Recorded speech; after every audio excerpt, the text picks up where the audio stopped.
Ya, terima kasih Anda masih bersama kami dalam program Majelis Sore. Majelis kita semua masih bersama dengan Bu Helma di sini.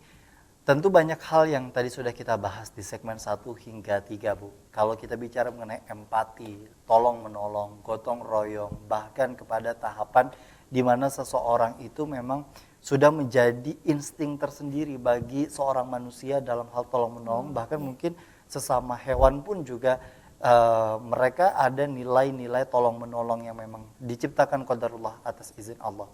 Kalau kita bicara mengenai peranan yang mungkin orang anggap sepele, kadang kan ketika kita membantu seseorang yang dilihat dari apa yang kita berikan.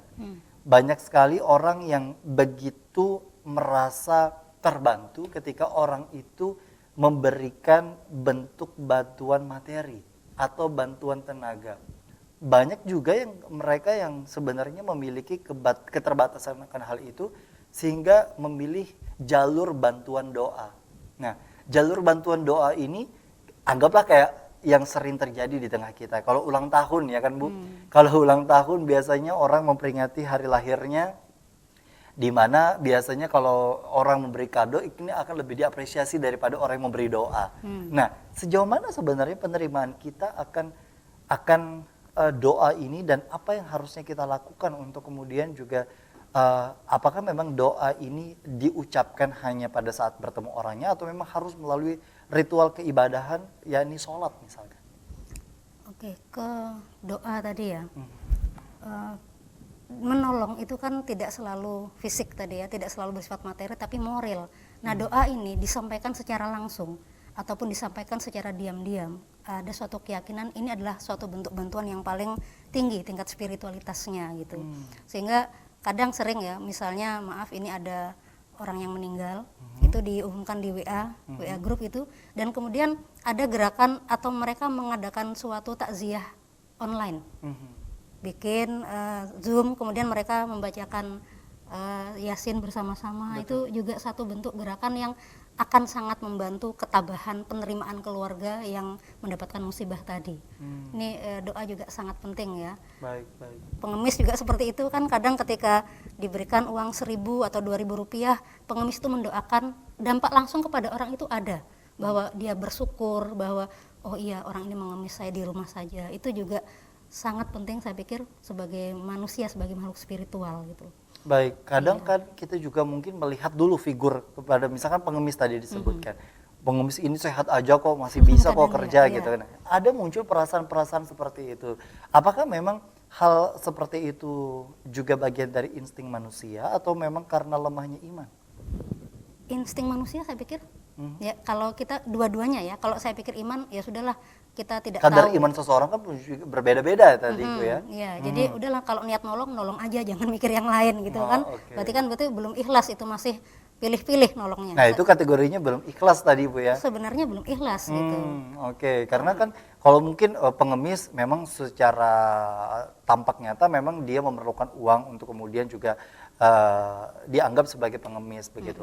Ada juga bagi sebagian orang yang kemudian juga dianggap remeh kadang profesi-profesi kecil misalkan kayak konduktor jalan ataupun juga ketika tukang parkir dan lain sebagainya kayak merasa terbebani, padahal itu juga bagian dari tolong menolong yang mungkin seharusnya diberikan. Artinya ikhlas di sini sekali lagi mungkin di terakhir Bu, sejauh mana kita di dalam hati kalau memang menolong ya sudah tolong tanpa harus memikirkan dampak setelahnya atau dampak sebelumnya untuk orang tersebut dan untuk orang kita, betul seperti itu. Iya, betul seperti itu ya, kita sebagai pribadi. Tetapi juga seperti kasus pengemis, kemudian ini lagi marah, ini anak-anak jadi badut ya. Betul. Itu kan tidak cukup sebenarnya gerakan individu, tetapi juga ini bagian dari masalah sosial yang juga perlu ditangani bersama, perlu ditangani gitu. Jadi oleh pemerintah mungkin DPRD, DPR gitu Bu ya. Komisi Perlindungan Anak itu kan juga satu PR besar ya, ini untuk bagaimana menyejahterakan ekonomi, bagaimana agar membuat tadi kehidupan itu bisa lebih harmoni begitulah. Baik, artinya memang apa yang memang bisa dilakukan, kalaupun dari teman-teman atau masyarakat semua bisa memang membantu, jangan sampai membantunya ini dengan cara memaki, apalagi memang menganggap orang ini itu tadi Bu ya, semacam bentuk ketidakikhlasan dalam bentuk lain sebenarnya Iya, muncul di dalam hati itu tadi. Menolong tapi nyakitin. Menolong tapi nyakitin itu Iya. parah sih Bu ya. Nah, sebenarnya memang tidak ada mending dan mending Bu. Tapi kalau bicara mengenai daripada seperti itu,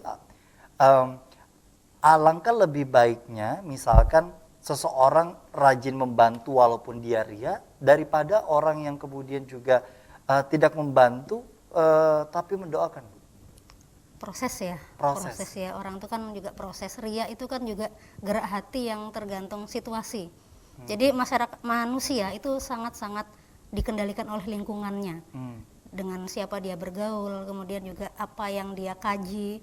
Itu proses lah bagi tiap manusia ya untuk menjadi pribadi yang lebih baik, yang berguna bagi dirinya sendiri dan bagi orang lain. Baik. Masuk ke ini ya, orang yang terbaik itu kan orang yang paling bermanfaat bagi orang lain. Gitu. Baik, jadi terlepas dari apapun niatnya, kembali lagi kepada orang yang sering rajin memberikan bantuan, kembali lagi pertanyakan kepada diri apa yang memang sudah kita lakukan. Kalau orang memang sudah bisa seaktif itu walaupun niatnya pun ria misalkan, ya lebih baik mungkin daripada kita menghina dengan orang yang membantu itu tadi ya kan. Iya.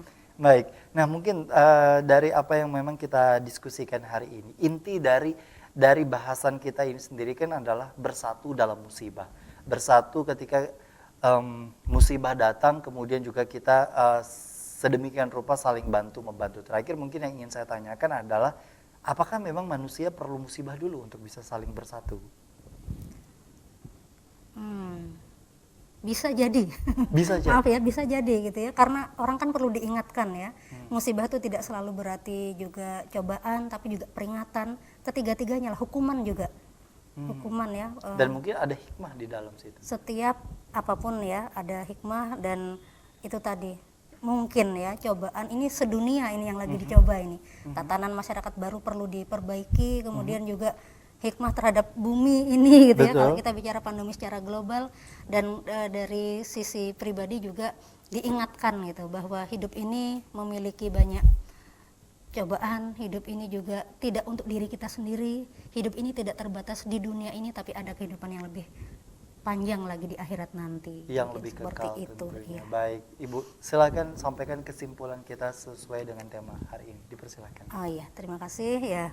Tema kita tentang musibah ya, bersatu dalam musibah. Artinya memang musibah ini menjadi suatu peringatan, menjadi suatu hikmah bagi kita semua agar tiap orang mampu memaknainya, mampu memaknai bagi dirinya sendiri maupun apa perannya bagi masyarakat. Tiap orang memiliki amanah tersebut dan kemudian juga bantuan-bantuan yang sifatnya per individu gitu ya, itu bisa sebenarnya dikoordinasi untuk memberikan dampak yang lebih jangka panjang bagi penerimanya.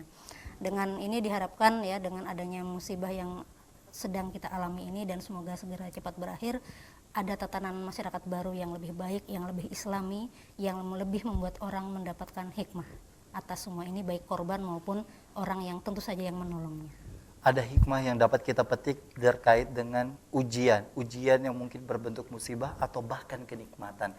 Terima kasih Ibu Helma Nuraini SPSI MPD, semoga sehat selalu bersama Terima keluarga Bu. kasih, ya, Dan semoga dengan semoga apa yang memberikan. disampaikan memang dapat menjadi keberkahan bagi masyarakat, Amin. terutama para pemirsa Duta TV dimanapun Anda berada. Dan terima kasih bagi para pemirsa di rumah yang sudah menyaksikan program Majelis Sore hari ini. Akhirnya saya Gusti Muhammad Hermawan, Ibu Helma mengucapkan terima kasih atas perhatian dan kebersamaan Anda. Assalamualaikum warahmatullahi wabarakatuh.